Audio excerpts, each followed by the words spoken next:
What's up, everybody? Welcome back to my channel. Today we are about to make some Sunday soul food. Whew, look at that pot roast. Anyway, make sure you take a look in the description below to see what ingredients you need for this recipe.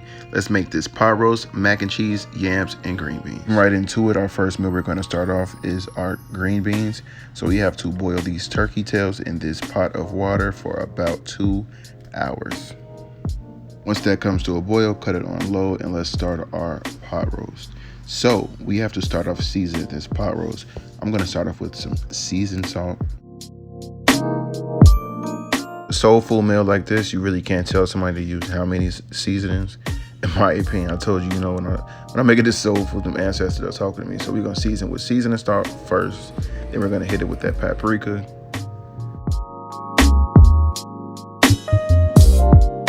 Make sure you are seasoning both sides of this meat.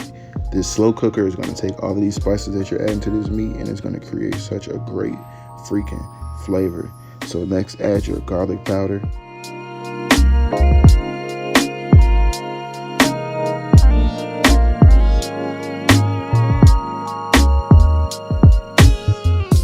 Garlic powder, you already know what's coming next. Add that onion powder.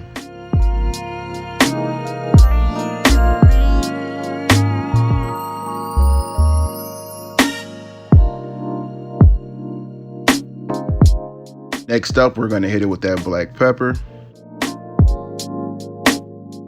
Now, when adding your seasoning, be careful to not be scared. When I say that, make sure that your pot roast is seasoned because nobody likes to eat an unseasoned pot roast. So when you're adding these spices, make sure you're generously adding them and make sure to massage these spices directly into that meat. Make sure every part of this pot roast is fully seasoned.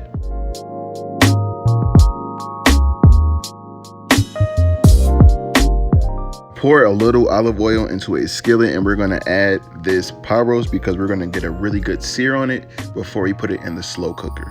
One of the key things to getting a really delicious pot roast is making sure that both sides have that really good brown sear.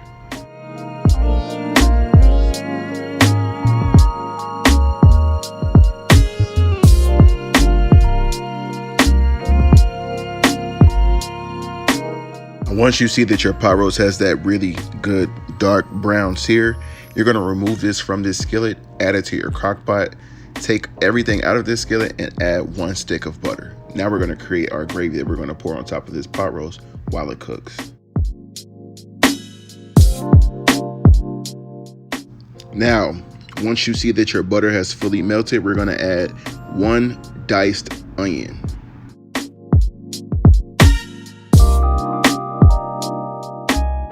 Now, with this diced onion, make sure that you are cooking this diced onion for at least about 10 to 12 minutes. Make sure your onions are very, very transparent. Make sure that they are really being cooked because a part of this gravy, you have to make sure that these onions are very soft. So after you make sure they're very soft, add about 1 cup of chicken broth and then add your celery. Mix this all up, cook this for another 10 minutes. Also be sure to add about 1 to 2 bay leaves in this as well. Once you see that your veggies are almost about fully cooked, we're going to add about 2 teaspoons, I'll say, of flour to get that thick gravy consistency.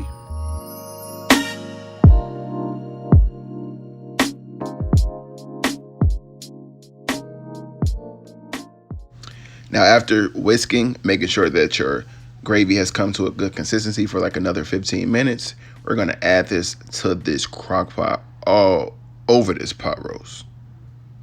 And we're not done.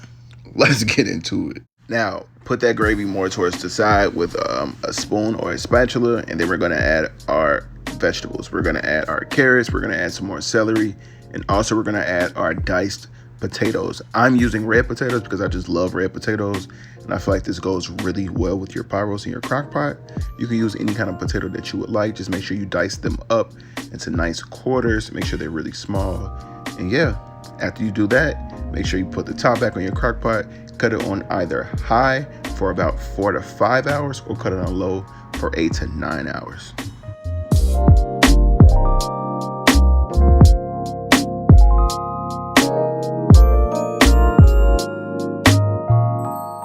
Now, my favorite thing to do, I like to add a couple of fresh thyme leaves because it just gives it that really good, bold, delicious flavor. Now put the top back on there and boom, let it sit.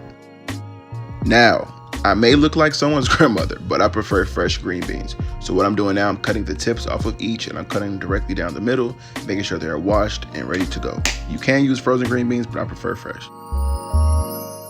Next, what you're going to want to do is you're going to go back to those turkey tails that you started boiling earlier. They should be really tender by now. Pour about 2 cups of chicken broth in that pot. Boil that as well. And now we're going to add seasonings to this. So we're adding black pepper. We're adding seasoned salt. We're adding some onion powder. We're adding garlic powder. We're adding lemon pepper. We're adding minced garlic. Check that description box. It's going. Okay? It's going. These green beans are about to taste like your name is Hattie Mae. Little secret I use for my vegetables, don't tell anybody, but this is some southern seasoning. So this is like smoked meat.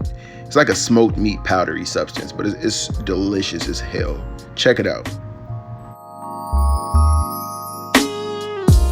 I'll add in 1 diced onion, add in 1/2 of a red bell pepper, add in minced garlic, and add in crushed red pepper, and boom.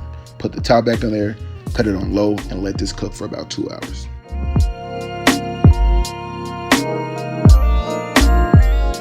Now for these candy yams, again, cut these up really thin, cut them into nice circles, and we're gonna start our glaze.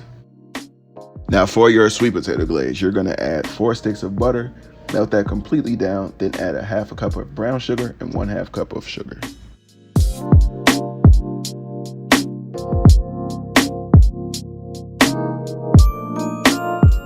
After adding our sugar, you want to make sure that we completely whisk this because you do not want any sugary lumps. And then we're going to add our vanilla extract, our ground nutmeg, and our ground cinnamon.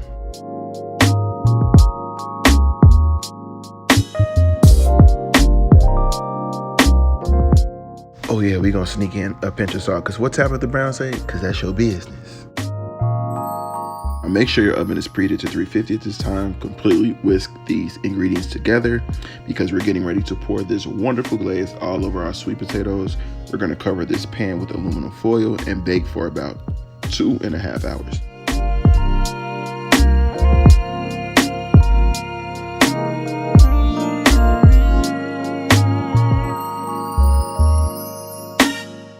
We're at our last step, which is our baked mac and cheese. And I've dropped about 2 tutorials on this so far, so we're gonna just speed through this.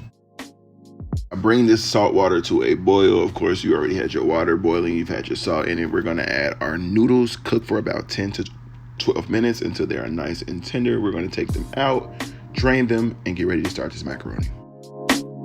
To draining these noodles, we're gonna add some nice melted butter. This is about 1 stick of melted butter. We're gonna make sure this is completely mixed into our noodle mixture, and then we're gonna begin to start adding our cheeses. My plate, these are freshly grated cheeses, but then on the side to top it off, I do have bag cheese. Hey, time constraints, okay? The cheese I did decide to go with, I have triple cheddar cheese, I have Colby cheese, I have Monterey Jack cheese, and I have cheddar cheese with a little sharp cheddar cheese. So make sure all of those cheeses are good and being stirred and being melted. Start off with your first can of evaporated milk. Make sure you pour that in there. Actually, we're gonna probably only go with 1 cup this time because we're making a small batch. So just pour 1 can of that evaporated milk, add 1 egg, add your black pepper, add some paprika, mix all of this in very thoroughly, and then boom, we're gonna pour this in our pan. We're gonna bake for about 45 minutes on 350 as well, and boom, you have your mac and cheese.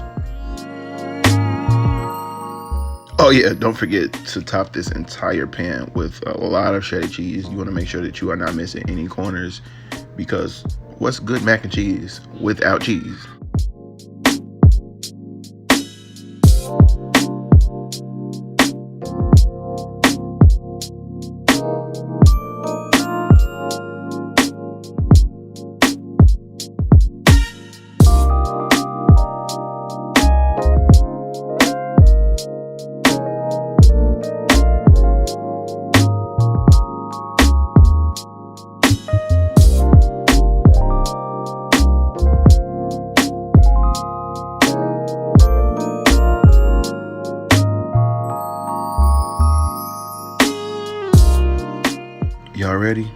Y'all wasn't ready.